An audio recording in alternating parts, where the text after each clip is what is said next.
당신은 지금 혼자인가요? 아니, 그보다 먼저 물어야 할 것은 이것입니다. 당신은 사람들 속에 있으면서도 혼자라고 느낀 적이 있습니까? 가족과 함께 식탁에 앉아 있는데도, 친구들과 모임에 나가서도, 텔레비전을 보고 있는 배우자 옆에 누워 있는데도 어쩐지 나 혼자만 다른 세계에 있는 것 같은 그 느낌 말입니다.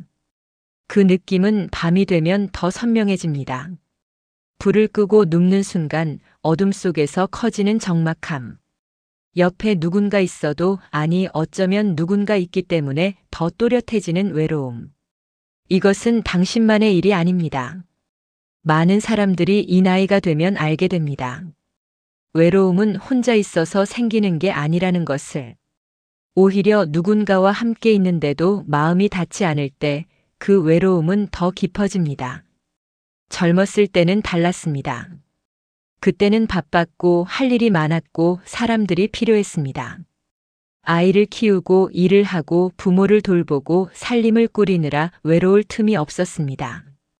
혼자 있는 시간이 오히려 귀했습니다. 잠깐이라도 혼자 있으면 좋겠다고 생각했습니다. 그런데 지금은 어떻습니까?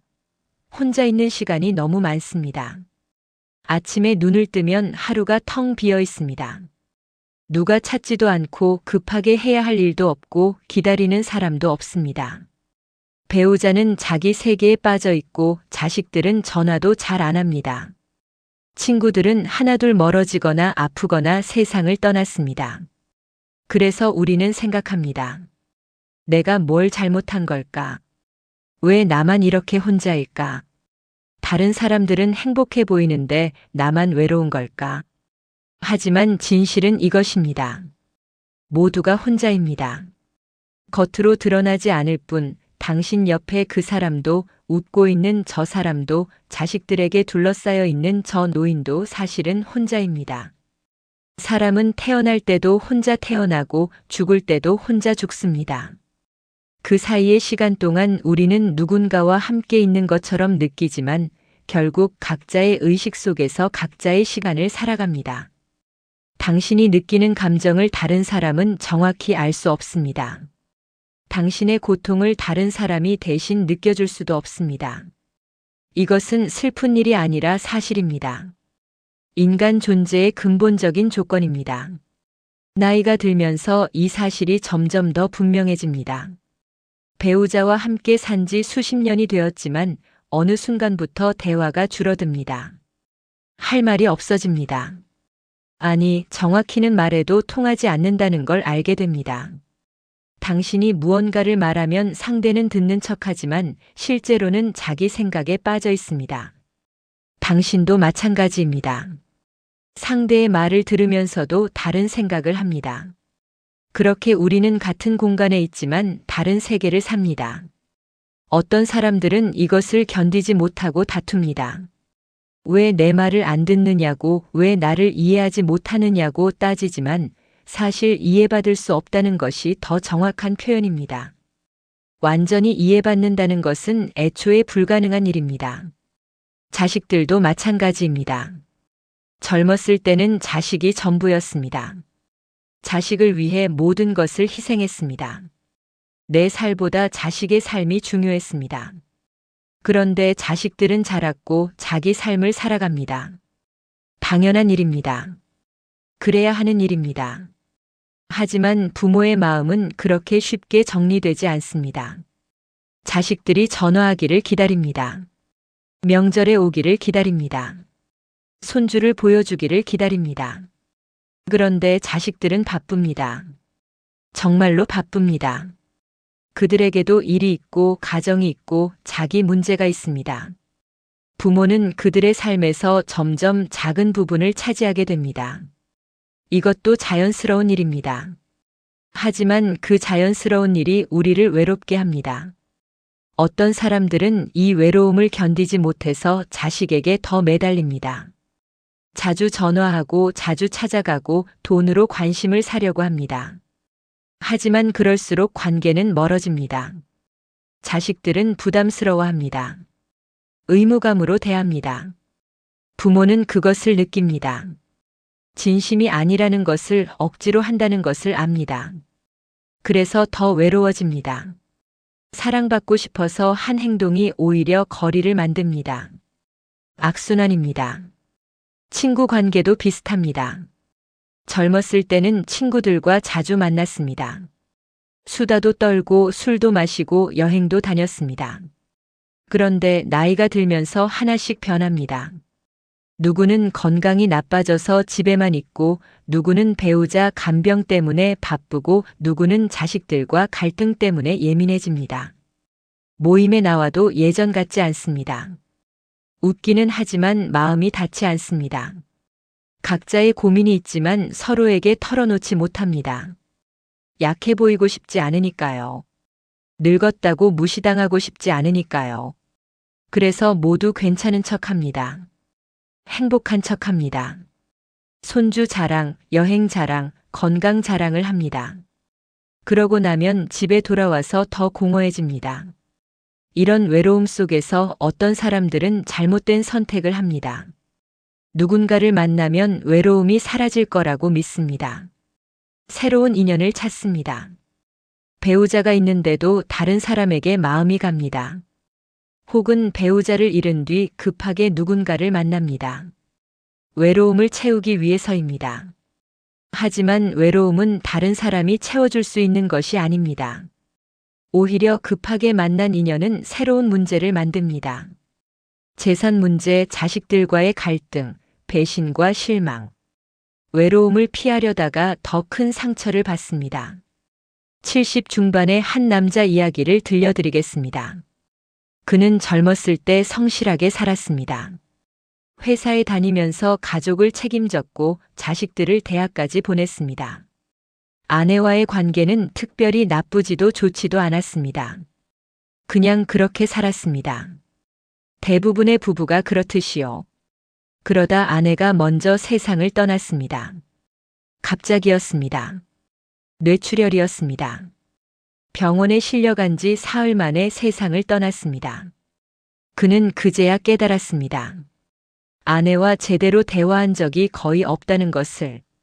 아내가 무엇을 좋아했는지, 무엇이 행복했는지, 무슨 꿈을 꾸었는지 제대로 물어본 적이 없다는 것을.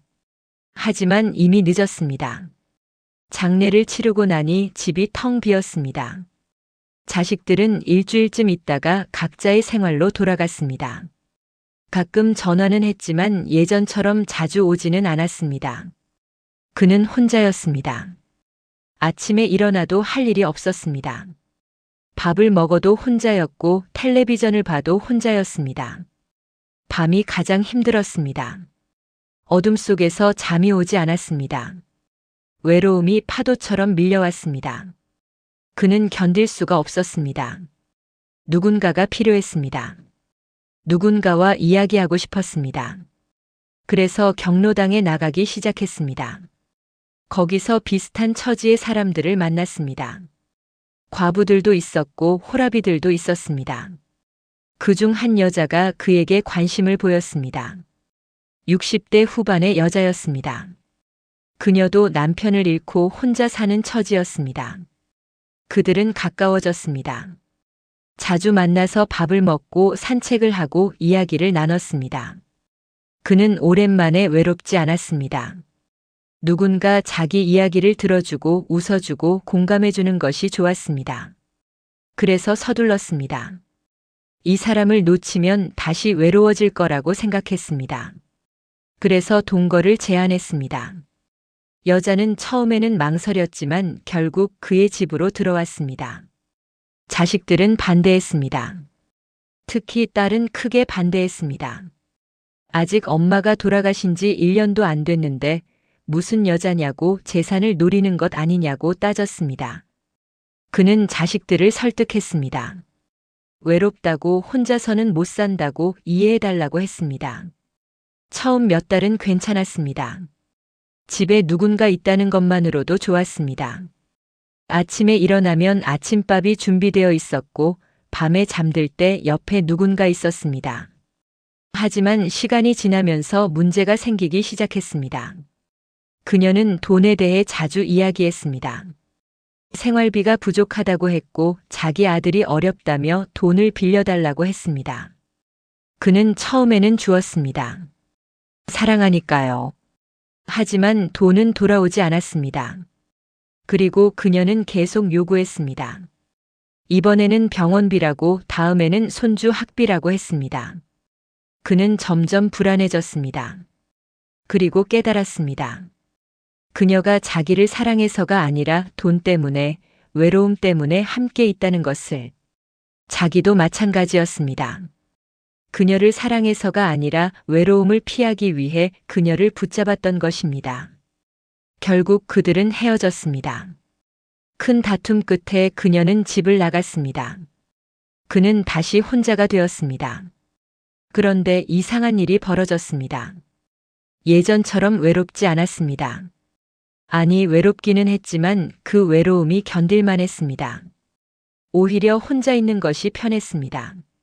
누군가의 눈치를 보지 않아도 되고, 돈 걱정을 하지 않아도 되고, 거짓으로 친절한 척하지 않아도 됐습니다. 그는 천천히 변화했습니다. 아침에 일어나서 산책을 시작했습니다. 혼자 걸었습니다. 공원을 걷다가 벤치에 앉아 하늘을 봤습니다. 나무를 봤습니다. 새소리를 들었습니다. 집에 돌아와서는 책을 읽었습니다. 젊었을 때는 읽을 시간이 없었던 책들을 읽었습니다. 철학책도 읽고 소설도 읽었습니다. 느렸지만 괜찮았습니다. 자식들과의 관계도 조금 나아졌습니다. 예전처럼 자주 오라고 하지 않았습니다. 전화도 짧게 했습니다. 잘 지내냐고 물어보고 건강하라고 하고 끊었습니다. 그러자 오히려 자식들이 더 자주 연락했습니다. 부담이 없으니까요. 명절에 찾아왔을 때도 예전처럼 섭섭해하지 않았습니다. 짧게 만나도 괜찮았습니다. 그들도 자기 삶이 있으니까요. 그는 이제 알았습니다. 외로움을 없앨 수는 없다는 것을. 다만 외로움과 함께 사는 법을 배울 수 있다는 것을. 외로움을 적으로 보지 않고 삶의 일부로 받아들일 수 있다는 것을. 심리학에서는 이것을 애착 이론으로 설명합니다. 우리는 어릴 때부터 누군가에게 의지하는 법을 배웁니다. 부모에게, 친구에게, 나중에는 배우자에게 의지합니다. 이것은 생존을 위한 본능입니다. 혼자서는 살 수 없으니까요. 하지만 나이가 들면서 이 애착이 문제가 됩니다. 우리는 여전히 누군가에게 의지하려고 하지만 상대는 더 이상 우리가 원하는 만큼 응답하지 않습니다. 그래서 우리는 상처받습니다. 버림받았다고 느낍니다. 하지만 사실은 버림받은 것이 아니라 애초에 완전히 의지할 수 있는 대상이란 없었던 것입니다. 우리는 혼자 서는 법을 배워야 합니다. 심리적으로 독립해야 합니다. 그래야 건강한 관계를 맺을 수 있습니다. 외로움과 고독은 다릅니다. 외로움은 누군가가 필요하다는 결핍감입니다. 채워지지 않는 공허함입니다. 고독은 혼자 있음을 받아들이는 상태입니다. 혼자 있지만 평화로운 상태입니다. 외로움은 고통이지만 고독은 자유입니다. 부처는 말했습니다. 자신의 섬이 되라. 자신의 피난처가 되라. 이 말은 이기적으로 살라는 뜻이 아닙니다. 다른 사람에게 의지하지 말고 스스로 설 수 있어야 한다는 뜻입니다. 쇼펜하우어는 고독을 지적인 사람의 운명이라고 했습니다. 생각이 깊은 사람일수록 혼자 있는 시간을 필요로 한다고 했습니다. 니체는 더 나아가서 고독 속에서만 진정한 자기를 만날 수 있다고 했습니다. 우리 사회는 혼자 있는 것을 실패로 봅니다. 나이 들어 혼자 사는 것을 불쌍하게 봅니다. 친구가 많아야 하고 자식들이 자주 찾아와야 하고 바쁘게 살아야 성공한 노년이라고 생각합니다. 하지만 이것은 착각입니다. 혼자 있다는 것은 실패가 아닙니다. 오히려 혼자 있을 수 있다는 것은 성숙함의 표시입니다. 혼자 있어도 불안하지 않고 혼자 있어도 무너지지 않는다는 것은 강함입니다.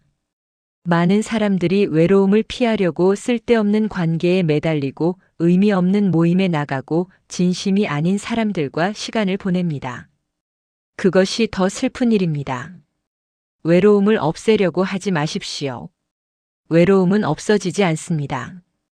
인간의 근본 조건입니다. 우리는 각자의 의식 속에 갇혀 있습니다. 아무리 가까운 사람이라도 완전히 이해할 수 없고 완전히 하나가 될 수 없습니다. 이것을 인정해야 합니다. 인정하는 순간 역설적이게도 외로움이 줄어듭니다. 외로움을 적으로 보고 싸우면 더 커지지만 외로움을 받아들이면 함께 살 수 있게 됩니다. 고독을 삶의 본질로 받아들일 때 비로소 자유로워집니다. 누군가에게 인정받아야 한다는 강박에서 벗어나고 누군가가 나를 채워줄 거라는 환상에서 벗어납니다. 혼자 설 수 있어야 관계도 건강해집니다. 외로움 때문에 누군가에게 매달리면 그 관계는 의존이 됩니다. 상대방은 부담을 느끼고 멀어집니다. 하지만 혼자서도 괜찮은 사람은 관계를 강요하지 않습니다. 상대가 오면 반갑게 맞이하고 가면 담담하게 보냅니다. 기대하지 않으니 실망도 없습니다. 집착하지 않으니 자유롭습니다. 그런 사람 옆에 있으면 편합니다. 그래서 사람들이 더 가까이 옵니다. 역설적입니다. 혼자 있을 수 있는 사람이 더 좋은 관계를 맺습니다. 그렇다면 어떻게 살아야 할까요? 구체적으로 무엇을 해야 고독을 받아들이고 외로움과 평화롭게 살 수 있을까요? 거창한 방법은 없습니다. 작은 실천들입니다.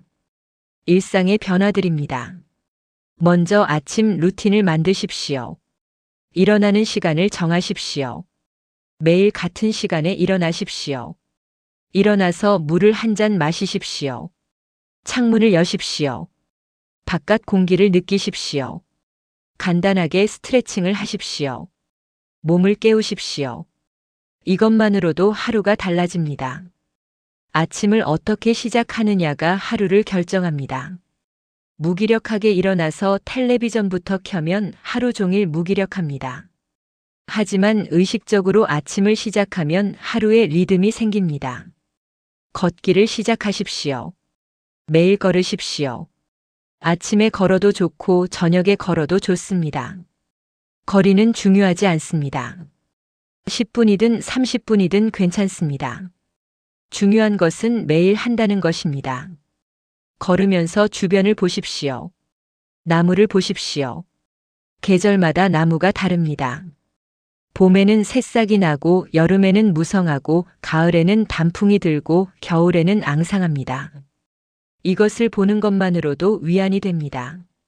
나무도 변하고 계절도 변하고 모든 것이 변합니다. 당신의 외로움도 변합니다.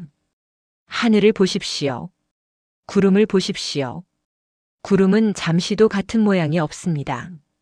계속 변합니다. 흘러갑니다. 우리의 감정도 그렇습니다. 외로움도 흘러갑니다. 영원한 것은 없습니다. 혼자 몰입할 수 있는 무언가를 찾으십시오. 취미라고 거창하게 생각하지 마십시오. 그냥 혼자 하면서 시간 가는 줄 모르는 것이면 됩니다. 어떤 사람은 그림을 그립니다. 잘 그릴 필요는 없습니다. 그냥 색연필로 낙서하듯 그립니다. 어떤 사람은 글을 씁니다. 일기를 씁니다. 누구에게 보여줄 것도 아니니 잘 쓸 필요도 없습니다. 그냥 생각나는 대로 씁니다. 어떤 사람은 바느질을 합니다. 뜨개질을 합니다. 손을 움직이면 마음이 고요해집니다. 어떤 사람은 정원을 가꿉니다. 화분에 꽃을 심습니다. 매일 물을 주고 관찰합니다. 식물은 거짓말을 하지 않습니다. 잘 돌보면 자라고 소홀히 하면 시듭니다. 단순합니다. 이런 단순함이 좋습니다. 관계를 정리하십시오. 모든 사람을 만날 필요는 없습니다. 만나면 피곤한 사람이 있습니다. 만나고 나면 기운이 빠지는 사람이 있습니다. 그런 사람은 만나지 마십시오. 의무감으로 만나지 마십시오. 친구라고 해서 다 좋은 관계는 아닙니다. 오래 알았다고 해서 계속 만나야 하는 것도 아닙니다. 자신을 소진시키는 관계는 정리하십시오. 대신 만나면 편한 사람, 만나면 에너지가 생기는 사람과 시간을 보내십시오. 그런 사람이 없다면 혼자 있는 게 낫습니다. 나쁜 관계보다 좋은 고독이 훨씬 낫습니다. 기대하지 마십시오. 자식에게 기대하지 마십시오. 그들이 자주 올 거라고 기대하지 마십시오. 그들이 당신의 외로움을 채워줄 거라고 기대하지 마십시오. 그들은 자기 삶이 있습니다. 그것으로 충분합니다. 배우자에게도 기대하지 마십시오. 배우자가 당신을 이해해 줄 거라고 기대하지 마십시오. 수십 년을 살았어도 이해는 불완전합니다. 그것이 정상입니다. 친구에게도 기대하지 마십시오. 친구가 당신의 고민을 해결해 줄 거라고 기대하지 마십시오. 그들도 자기 문제가 있습니다. 기대를 내려놓으면 편해집니다. 상대도 편해집니다. 그러면 오히려 관계가 좋아집니다. 감사 일기를 쓰십시오. 매일 밤 자기 전에 오늘 감사한 일 3가지를 쓰십시오. 거창한 것이 아니어도 됩니다. 아침에 따뜻한 물로 씻었다. 점심을 맛있게 먹었다. 산책하면서 따뜻한 햇살을 느꼈다. 이런 것들입니다. 처음에는 어색합니다. 감사할 일이 없는 것 같습니다. 하지만 계속하다 보면 보이기 시작합니다. 작은 것들이 보입니다. 당연하게 여겼던 것들이 사실은 감사할 일이었다는 것을 깨닫습니다. 건강하게 숨 쉬고 있다는 것, 걸을 수 있다는 것, 볼 수 있다는 것, 들을 수 있다는 것. 이 모든 것이 감사한 일입니다. 감사하는 마음이 생기면 외로움이 줄어듭니다. 부족함이 아니라 가진 것을 보게 되니까요. 죽음을 준비하십시오. 이상하게 들릴 수 있지만 죽음을 생각하면 삶이 달라집니다. 우리는 모두 죽습니다. 언제 죽을지 모릅니다. 내일 죽을 수도 있고 10년 뒤에 죽을 수도 있습니다. 확실한 것은 죽는다는 것입니다. 이것을 인정하면 지금이 소중해집니다. 쓸데없는 일에 시간을 낭비하지 않게 됩니다. 미루지 않게 됩니다. 하고 싶은 일을 합니다. 하기 싫은 일은 안 합니다. 누군가의 눈치를 보지 않습니다. 어차피 죽을 건데 무엇이 두렵습니까? 죽음을 생각하면 자유로워집니다. 지금 이 순간에 집중하십시오. 과거를 후회하지 마십시오. 이미 지나간 일입니다. 바꿀 수 없습니다. 미래를 걱정하지 마십시오. 아직 오지 않은 일입니다. 어떻게 될지 모릅니다. 중요한 것은 지금입니다. 지금 이 순간에 무엇을 하고 있습니까? 밥을 먹고 있습니까? 그러면 밥을 먹는 것에 집중하십시오. 맛을 느끼십시오. 씹는 느낌을 느끼십시오. 산책하고 있습니까? 그러면 걷는 것에 집중하십시오. 발바닥이 땅에 닿는 느낌을 느끼십시오. 호흡하십시오. 숨이 들어오고 나가는 것을 느끼십시오. 이것만으로도 마음이 고요해집니다. 외로움이 줄어듭니다. 이 모든 것을 하면서 당신은 깨닫게 될 것입니다. 혼자라는 것이 불행이 아니라는 것을, 혼자라는 것이 오히려 자유라는 것을, 누구에게 의지하지 않아도 된다는 것이 얼마나 편한지를, 누구의 기대에 맞출 필요가 없다는 것이 얼마나 가벼운지를, 당신은 혼자 태어났고 혼자 살고 있고 혼자 죽을 것입니다. 이것은 슬픈 일이 아닙니다. 그냥 사실입니다. 이 사실을 받아들일 때 역설적이게도 당신은 혼자가 아니게 됩니다. 모든 사람이 같은 조건에 있다는 것을 알게 되니까요. 모두가 혼자입니다. 그래서 우리는 연결되어 있습니다. 나이 들어 혼자가 되는 것은 자연스러운 일입니다. 슬퍼할 일이 아닙니다. 오히려 진정한 자기를 만날 기회입니다. 젊었을 때는 너무 바빠서 자기 자신을 볼 시간이 없었습니다. 이제는 시간이 있습니다. 이제는 볼 수 있습니다. 당신이 누구인지, 무엇을 원하는지, 무엇이 중요한지. 외로움을 피하지 마십시오. 외로움 속으로 들어가십시오. 그 안에서 당신은 평화를 발견할 것입니다. 어느 날 당신은 이렇게 말하게 될 것입니다. 나는 혼자였지만 외롭지 않았다고. 나는 고독했지만 자유로웠다고. 나는 의지할 사람이 없었지만 나 자신에게 의지할 수 있었다고. 그 순간 당신은 진정으로 평화로울 것입니다. 그것이 노년의 지혜입니다. 그것이 삶이 주는 마지막 선물입니다. 이 글을 읽으면서 당신은 무엇을 느꼈습니까? 당신의 외로움은 어떤 모습입니까? 당신은 어떻게 고독과 함께 살고 있습니까? 당신의 경험이 다른 누군가에게 위로가 될 수 있습니다. 우리는 혼자이지만 또한 함께입니다. 감사합니다.